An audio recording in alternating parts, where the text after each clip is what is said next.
The most dangerous evil looks normal.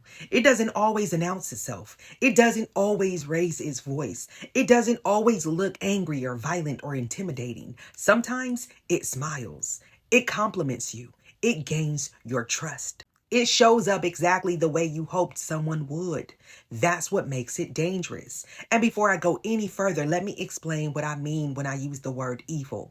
I'm not talking about someone who's imperfect. I'm not talking about someone who made a mistake and owned it and genuinely changed. No, I'm talking about people who repeatedly choose to inflict profound harm on other people. They refuse accountability and they continue that pattern despite the damage that they cause. That's what I mean when I say evil, because evil doesn't have to scream to destroy. Sometimes it whispers. Evil doesn't always scream. Sometimes it whispers until you stop trusting yourself. You see, the people who cause the deepest wounds are rarely the ones you expected. They're often the people you defended, the people you made excuses for, the people you kept giving another chance. Because if they had shown you who they really were on the first day, you never would have stayed. That's why manipulation is almost always gradual. One boundary at a time, one lie at a time, one broken promise at a time, one excuse at a time, until one day you wake up wondering, when did this become my normal? The answer is, it didn't happen overnight. It happened one compromise at a time. One moment where you ignored your intuition. One moment where you accepted what you once said you never tolerate. One moment where you abandoned yourself just to keep the peace. People rarely lose themselves all at once. They lose themselves one compromise at a time. That's why discernment is so important. You see, discernment isn't judging everyone. It's learning to recognize patterns.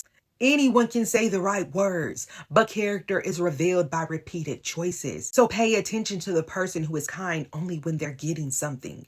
Pay attention to the person who apologizes but never changes.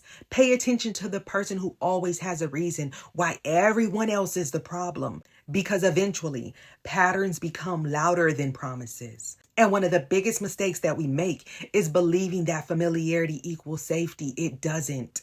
Just because someone has been in your life for years doesn't automatically mean that they're healthy for your life. Time measures duration. It doesn't measure character. Think about that. Some people have known each other for 20 years and still don't know who they're dealing with because they were paying attention to history instead of behavior. You see, history doesn't build trust. Consistency does. And I think one of the hardest truths to accept is this. Not everyone who knows how to love you knows how to keep loving you well. Some people love the version of you that they can control. Some people love the version of you that doesn't challenge them.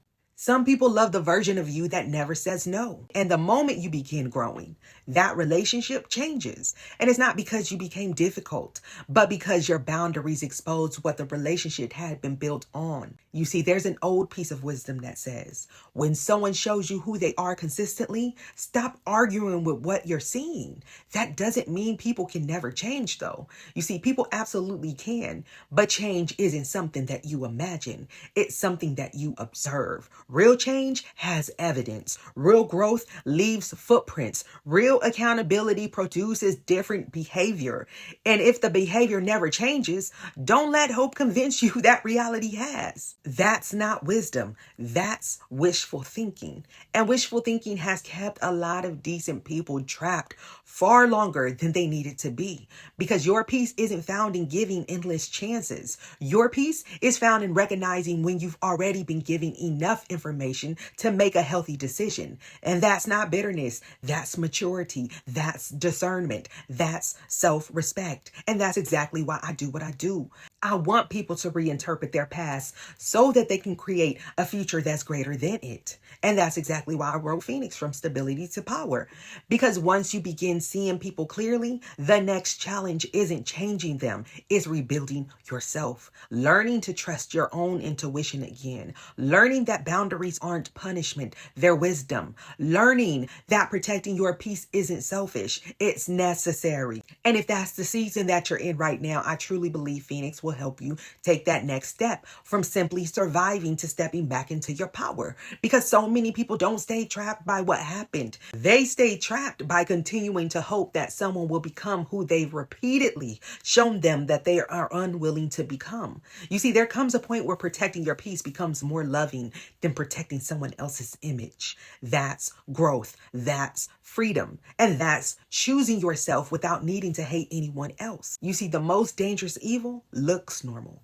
And it's not because evil is ordinary, but because it often wears ordinary faces. It hides behind excuses. It hides behind charm. It hides behind familiarity until one day you finally stop looking at who they said they were and start believing who they've consistently shown themselves to be.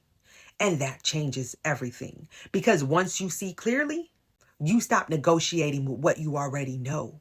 You stop explaining away what keeps hurting you. You stop abandoning yourself to make someone else comfortable. And in that moment, the cycle finally ends. Peace, blessing, love, and power.